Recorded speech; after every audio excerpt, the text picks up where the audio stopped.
दोस्तों, मेरा नाम वर्षा और मैं आप सभी का स्वागत करती हूँ ई विद्यार्थी की वेबसाइट पे। तो चलिए शुरू करते हैं हमारा अगला टॉपिक, जिसका नाम है संघ। तो देखिए, हमने देखा कि हमारे बुद्ध और महावीर दोनों का ये मानना था कि अगर आपको सत्य का तलाश करना है तो अपने घरों को छोड़ना होगा। तो अब ये लोग घर छोड़ के जाए कहाँ? ठीक है, तो सबसे बड़ा क्वेश्चन था कहाँ जाए। तो इन्होंने संघों का निर्माण किया जहाँ पे इनके अनुयायी आपस में मिलके सत्य की तलाश करते थे और उनका नाम, उस पूरे ग्रुप का नाम हम संघ के नाम से बुलाते हैं उस पूरे ग्रुप को। महावीर तथा बुद्ध दोनों का ही मानना था कि घर त्याग करने पर ही सच्चे ज्ञान की प्राप्ति हो सकती है। ऐसे लोगों के लिए उन्होंने संघ नामक संगठन बनाया जहां घर का त्याग करने वाले लोग एक साथ रह सके। तो इन्होंने क्या किया कि जिनको भी सच्चाई की प्राप्ति करनी थी वो संघ नाम के संगठन में आके रह सके, ताकि वो आराम से अपने घरों का त्याग कर सके और त्याग करके वो यहाँ रहे, इन संघों के अंदर रहे, ताकि इन्हें पता रहे कि ये जो मार्ग अपना रहे हैं वो सही है या नहीं है, या फिर उन्हें लोग बता सके कि आप जो कर रहे हो वो बुद्ध ने सही बताया है या फिर बुद्ध की शिक्षाओं पे आप चल रहे हो आगे। ठीक है, आगे देखिए, संघ में रहने वाले बौद्ध भिक्षु के लिए बनाए गए नियम विनय पिटका नाम के ग्रंथ में मिलता है। तो जो बौद्ध धर्म के भिक्षु थे वो विनय पिटका नाम के ग्रंथ से ये पता लगाते कि क्या क्या नियमों का इन्हें पालन करना है। तो विनय पिटका बौद्ध भिक्षुओं के लिए बनाए गए नियमों से हम क्या करेंगे? पालन करेंगे हमारे भिक्षुक। नेक्स्ट है, सभी व्यक्ति संघ में प्रवेश ले सकते थे, परंतु पुरुष व स्त्री के लिए अलग अलग रहने की व्यवस्था थी।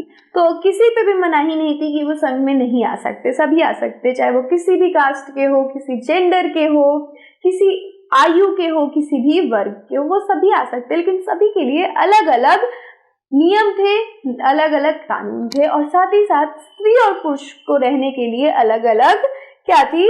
व्यवस्था थी। आगे देखिए, संघ में प्रवेश के लिए बच्चों को अपने माता पिता से, दास को अपने स्वामी से, राजा के यहाँ काम करने वाले लोगों को राजा से तथा कर्जदारों को अपने देनदारों से अनुमति लेनी होती थी। तो अभी हमने बात करी कि हर किसी को आने की छूट थी, लेकिन उनके लिए नियम कानून अलग अलग थे। अगर बच्चे इन संघों में प्रवेश करना चाहते हैं तो उन्हें अपने माता पिता से इसकी अनुमति लेनी पड़ती थी।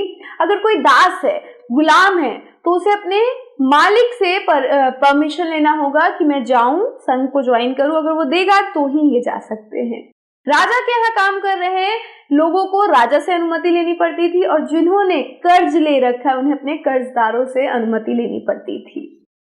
तो ये हमारे संघ में प्रवेश करने के कुछ कानून थे, नियम थे।